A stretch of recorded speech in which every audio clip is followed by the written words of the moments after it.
Capítulo 11. Historia de las persecuciones en los Países Bajos. Habiéndose extendido con éxito la luz del Evangelio por los Países Bajos, el Papa instigó al emperador a iniciar una persecución contra los protestantes. Muchos cayeron entonces mártires bajo la malicia supersticiosa y el bárbaro fanatismo, entre los que los más notables fueron los siguientes. Gwendelinuta, una piadosa viuda protestante, fue prendida por causa de su religión, y varios monjes intentaron, sin éxito, que se retractara. Como no podían prevalecer, una dama católica romana conocida suya deseó ser admitida en la mazmorra donde ella estaba encerrada, prometiendo esforzarse por inducir a la prisionera a abjurar de la religión reformada. Cuando fue admitida a la mazmorra, hizo todo lo posible por llevar a cabo la tarea que había emprendido, pero al ver inútiles sus esfuerzos, dijo: «Querida Gwendelinuta, si no abrazas nuestra fe, mantén al menos secretas las cosas que tú profesas, y trata de alargar tu vida». A lo que la viuda le contestó: «Señora, usted no sabe lo que dice, porque con el corazón creemos para justicia, pero con la boca se hace confesión para salvación». Como rehusó rotundamente retractarse, sus bienes fueron confiscados, y ella fue condenada a la hoguera. En el lugar de la ejecución, un monje le presentó una cruz, y la invitó a besarla y a adorar a Dios. A esto ella respondió: «No adoro yo a ningún dios de madera, sino al Dios eterno que está en el cielo». Entonces fue ejecutada, pero por mediación de la dama católica romana antes mencionada, le fue concedido el favor de ser estrangulada antes de ponerse fuego a la leña. 2 clérigos protestantes fueron quemados en Colen. Un comerciante de Amberes, llamado Nicolás, fue atado en un saco y echado al río y ahogado. Y Pistorias, un erudito estudiante, fue llevado al mercado de un pueblo holandés en una camisa de fuerza y allí lanzado a la hoguera. 16 protestantes fueron sentenciados a decapitación y se ordenó a un ministro protestante que asistiera a la ejecución. Este hombre llevó a cabo la función de su oficio con gran propiedad, exhortándolos al arrepentimiento, y les dio consolación en las misericordias de su Redentor. Tan pronto los 16 fueron decapitados, el magistrado le gritó al verdugo: «Te falta aún dar un golpe, verdugo, debes decapitar al ministro, nunca podrá morir en mejor momento que éste, con tan buenos preceptos en su boca y unos ejemplos tan loables delante de él». Fue entonces decapitado, aunque hasta muchos de los mismos católicos romanos reprobaron este gesto de crueldad pérfida e innecesaria. Jorge Skerter, ministro de Salzburgo, fue prendido y encerrado en prisión por instruir a su grey en el conocimiento del Evangelio.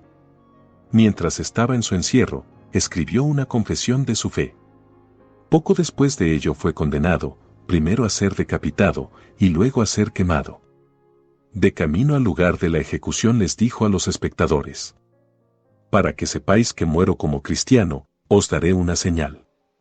Y esto se verificó de una manera de lo más singular, porque después que le fuera cortada la cabeza, el cuerpo yació durante un cierto tiempo con el vientre abajo, pero se giró repentinamente sobre la espalda, con el pie derecho cruzado sobre el izquierdo, y también el brazo derecho sobre el izquierdo, y así quedó hasta que fue lanzado al fuego. En Ljubljana, un erudito hombre llamado Percinal, fue asesinado en prisión, y Stesinspark fue decapitado por tener en su poder los sermones de Lutero. Gilles Tilmin, un cuchillero de Bruselas, era un hombre de gran humanidad y piedad. Fue apresado entre otras cosas por ser protestante, y los monjes se esforzaron mucho por persuadirle a retractarse. Tuvo una vez, accidentalmente, una buena oportunidad para huir, y al preguntársele por qué no la había aprovechado, dijo: «No quería hacerle tanto daño a mis carceleros como les había sucedido, si hubieran tenido que responder de mi ausencia si hubiera escapado». Cuando fue sentenciado a la hoguera, dio fervientemente gracias a Dios por darle la oportunidad, por medio del martirio, de glorificar su nombre. Viendo en el lugar de la ejecución una gran cantidad de leña, pidió que la mayor parte de la misma fuera dada a los pobres, diciendo: «Para quemarme a mí será suficiente con poco». El verdugo se ofreció a estrangularle antes de encender el fuego, pero él no quiso consentir, diciéndole que desafiaba a las llamas, y desde luego expiró con tal compostura en medio de ellas que apenas si parecía sensible a sus efectos. En el año 1543 y 1544, la persecución se abatió por Flandes, de la manera más violenta y cruel. Algunos fueron condenados a prisión perpetua, otros a destierro perpetuo, pero la mayoría eran muertos bien ahorcados, o bien ahogados, emparedados, quemados, mediante el potro, o enterrados viu usted. Juan de Boscane, un celoso protestante, fue prendido por su fe en la ciudad de Amberes. En su juicio profesó firmemente ser de la religión reformada, lo que llevó a su inmediata condena. Pero el magistrado temía ejecutarlo públicamente, porque era popular debido a su gran generosidad y casi universalmente querido por su vida pacífica y piedad ejemplar. Decidiéndose una ejecución privada, se dio orden de ejecutarlo en la prisión.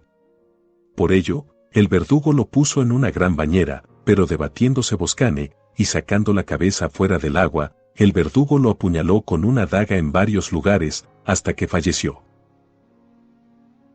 Juan de Buissons, otro protestante, fue prendido secretamente, por el mismo tiempo en Amberes, y ejecutado privadamente. Siendo grande el número de protestantes en aquella ciudad, y muy respetado el preso, los magistrados temían una insurrección, y por esta razón ordenaron su decapitación en la prisión. En el año del Señor de 1568, 3 personas fueron prendidas en Amberes, llamadas Coblant, Hughes y Comans. Durante su encierro se comportaron con gran fortaleza y ánimo, confesando que la mano de Dios se manifestaba en lo que les había sucedido, e inclinándose ante el trono de su providencia. En una epístola a algunos dignatarios protestantes, se expresaron con las siguientes palabras: Por cuanto es la voluntad del Omnipotente que suframos por su nombre y que seamos perseguidos por causa de su Evangelio, nos sometemos pacientemente y estamos gozosos por esta oportunidad, aunque la carne se rebele contra el Espíritu y oiga al consejo de la vieja serpiente. Sin embargo, las verdades del Evangelio impedirán que sea aceptado su consejo, y Cristo aplastará la cabeza de la serpiente. No estamos sin consuelo en el encierro, porque tenemos fe. No tememos a la aflicción, porque tenemos esperanza, y perdonamos a nuestros enemigos, porque tenemos caridad.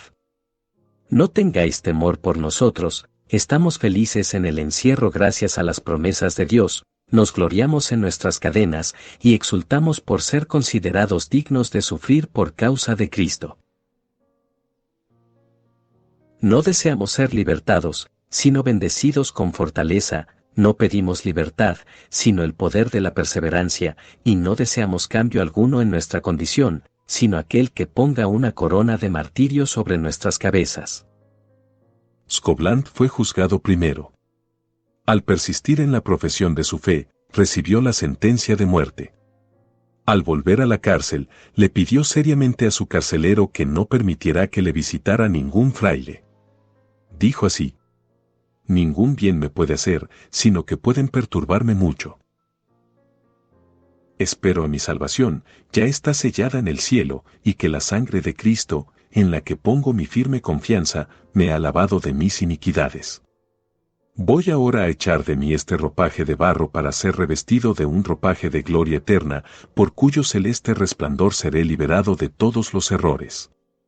Espero ser el último mártir de la tiranía papal, y que la sangre ya derramada sea considerada suficiente para apagar la sed de la crueldad papal, que la Iglesia de Cristo tenga reposo aquí, como sus siervos lo tendrán en el más allá. El día de su ejecución se despidió patéticamente de sus compañeros de prisión. Atado en la estaca oró fervientemente la oración del Señor, y cantó el Salmo 40, luego encomendó su alma a Dios, y fue quemado vivo. Poco después Hughes murió en prisión, y por esta circunstancia Comans escribió a sus amigos: Estoy ahora privado de mis amigos y compañeros, Scoblant ha sufrido martirio, y Hughes ha muerto por la visitación del Señor, pero no estoy solo. Tengo conmigo al Dios de Abraham, de Isaac y de Jacob, Él es mi consuelo, y será mi galardón. Orad a Dios que me fortalezca hasta el fin, por cuanto espero a cada momento ser liberado de esta tienda de barro. En su juicio confesó abiertamente ser de la religión reformada, respondió con fortaleza varonil a cada una de las acusaciones que se le hacían, y demostró con el Evangelio lo escriturario de sus respuestas. El juez le dijo que las únicas alternativas eran la retractación o la muerte, y terminó diciendo: ¿morirás por la fe que profesas? A esto Comans replicó: no solo estoy dispuesto a morir, sino también a sufrir las torturas más crueles por ello. Después, mi alma recibirá su confirmación de parte del mismo Dios, en medio de la gloria eterna. Condenado, se dirigió lleno de ánimo al lugar de la ejecución, y murió con la más varonil fortaleza y resignación cristiana.